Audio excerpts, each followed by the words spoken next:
Hello everybody, hello YouTube, hello everyone. It is I, Tony, your host, and thank you so much for joining me today.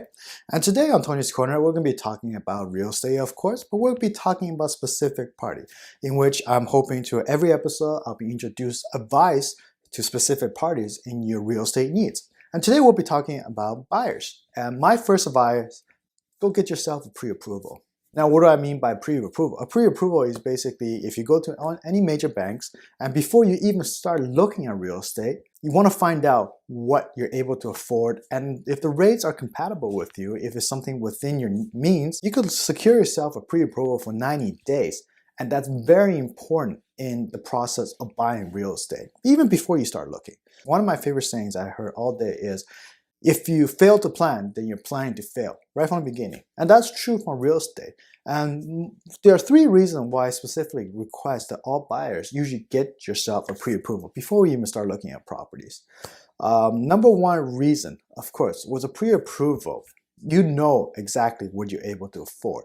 Many of times people think, oh, I'm solid on my mortgage and stuff like that. I'm able to afford $1 million property. And then it turns out the fact that with their income, they can't afford $1 million property, but they can only go up to maybe $800,000 or $900,000. So the number one reason for getting a pre-approval is just letting you know how much you're able to afford and how much you'll be paying out every single month.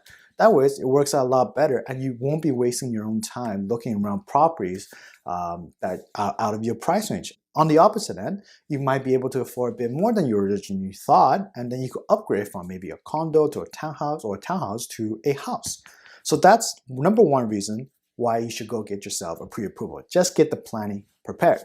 Now, number two reason, it gives yourself a very strong position in terms of negotiating with the seller in terms of price.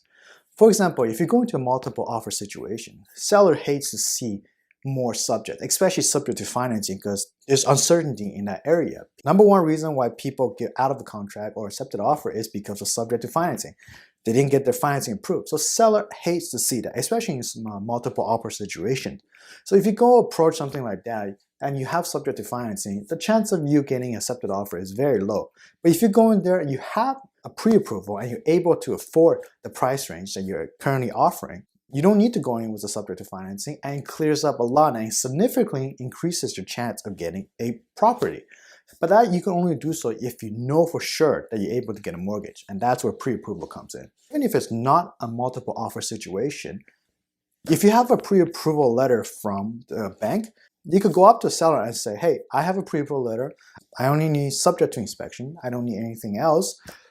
How about we negotiate a better deal? And many times that a seller is willing to do that because there's certainty for the fact that there's less chance of you dropping out of the accepted offer than if you had a subject to financing. So get yourself a good deal. And that's the number two reason why you should get yourself a pre-approval. Number three reason why you should get yourself a pre-approval, and that's regret. What do I mean by regret? Many of times I've seen in this line of work that many people overestimate how much they're able to afford in real estate. They get an accepted offer and they're very happy about it. And during the subject removal stage, which is usually 7 to 10 days, but negotiable, they approach banks, and the first bank they go to saying, with your income, unfortunately, we're not able to provide you with the amount that you wanted. Oh no, situation happened. They approach another bank and say, hey, no, we can't do it as well. So moving on to going banks to banks, what happened at the end is they can't get it done in time. They ask for extension from the seller. The seller does not have to say yes, and many of the times they reject it because they have backup offers waiting.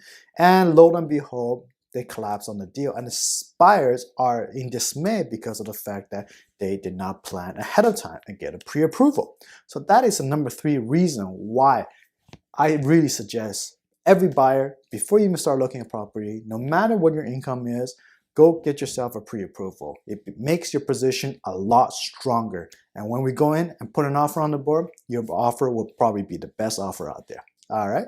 So thank you so much for watching today's episode of Tony's Corner. I hope you guys enjoyed this. Remember, please leave a like, sub to the channel, and leave a comment. I'm always up for discussions. All right. So without further ado, this is Tony signing off. Bye-bye, guys.